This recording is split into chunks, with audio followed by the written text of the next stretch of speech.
What they're saying and what's actually happened seem to be two very different things. While Asian companies in many parts of the woods say they've overcome problems with the comm networks ever since the Boxing Day earthquakes off Taiwan interrupted undersea cable transfers, chances are you'll be surfing slowly at least until mid-month, maybe even later. At least that's what we're finding out here in Hong Kong, where the telecom authority says that internet service providers have reached maybe 70, maybe if they're lucky, 80% of international connectivity capacity. Bad weather and problems with repairs to the ships that are supposed to be doing the repairing, making the repair of those undersea conduits a little bit of a slow go. AnneLeBoutillier, president of CTP Consulting, joins us from Singapore. She's been a consultant to the fiber optic industry for several years. Anne, morning to you. So, we both saw one story where companies say, hey, we're back to normal, 100% optimal capacity. I logged on last year and I could not pick up an e-card with moving caricatures from my brother in Seattle, Washington. So as far as I'm concerned, we're not back to 100%. Where are we? Well, I was very surprised to see the headline that Asian companies feel that they're back to normal, and I think I, like you, as a consumer, continue to notice the difference. And, we're certainly slow.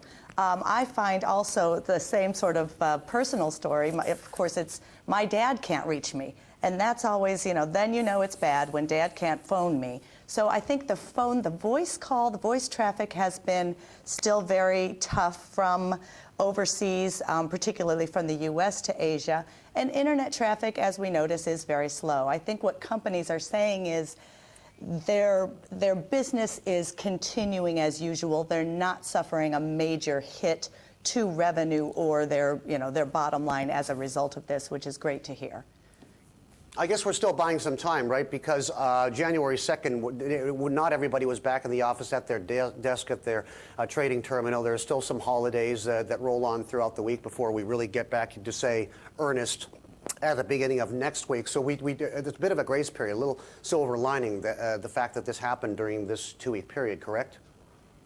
Yes, there is. There is. And I think, one of the things that has been tough for the undersea fiber optic world and the carriers also is the fact that these cables don't typically break. In fact, I don't think that this has ever happened before where we see so many cables break at the same time. So yes, thank goodness we've got a little bit of a grace period, and hopefully the ships will get out there and repair these cables very quickly. Is there a divide between who is getting preferential treatment in terms of resumption of service? Like when I come into the office and, because Bloomberg is, the market driver in the financial information space and everybody relies on the data terminals, everything is working lightning speed here. It's the moment I leave the office and go home or stop by a coffee shop with an internet cafe that I'm watching the paint dry, watching the plants grow, waiting for things to download. There seems to be a bit of a divide here. Sure, absolutely.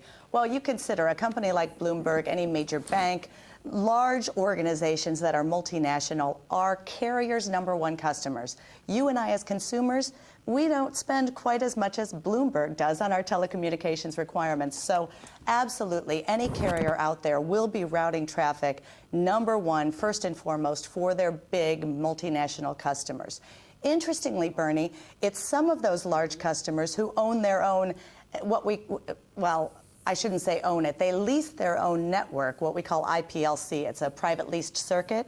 They are the ones who have been hardest hit because they don't have the flexibility that a Singtel does to reroute Bloomberg's requirements, to reroute you on various cables around the world to make sure that you get to where you need to be. So if you're a large company and essentially own your own network or lease that network, it costs more and you require a certain level of security. That's why you would lease it.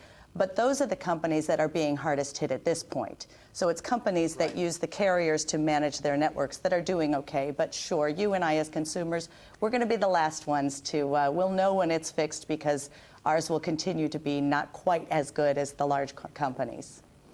A sidebar topic, Anne, which has been broached but not really investigated in depth, and that is, with almost 100% of internet traffic being carried by undersea cables, does this point to the need for diversification of services like this? Back in the days of Iridium, that was supposed to save the world. That kind of became a flop, but we do have a lot of satellites up there in fewer and fewer orbital spaces.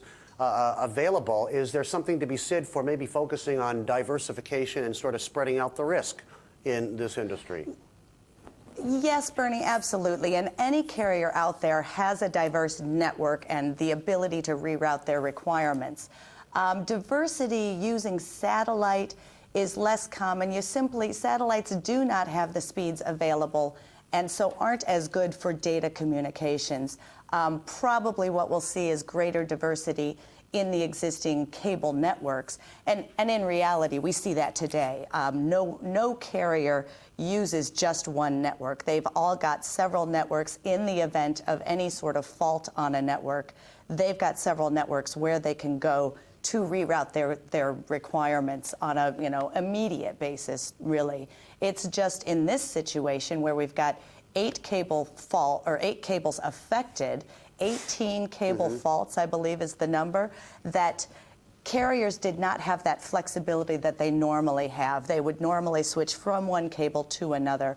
But in this situation, in a very odd situation, they simply don't have that flexibility. So diversity, yes. I think there will be probably a call for more cables, possibly some cables that don't go through Taiwan and possibly Japan as well, those seismic activity areas. Okay, Anne, nice hearing from you, and thanks for the update on the situation. AnneLeBoutillier, CTP, joining us from Singapore. We'll be back with Live.